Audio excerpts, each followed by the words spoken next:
బేడీలేసి నడిపించారు. నడిపించకూడదు. నన్ను లాకప్లో వేయొచ్చు, తప్పలేదు, వేసుకోండి, ఉన్నా లాకప్లో.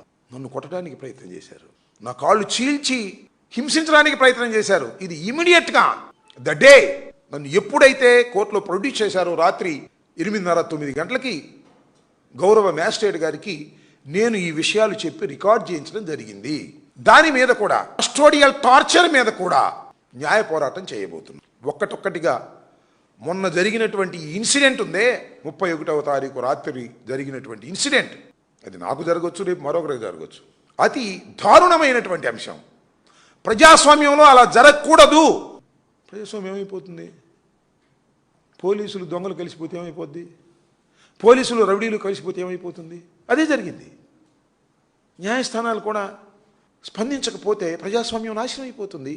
చట్టం మీద విలువ పోతుంది, చట్టం మీద గౌరవం పోతుంది.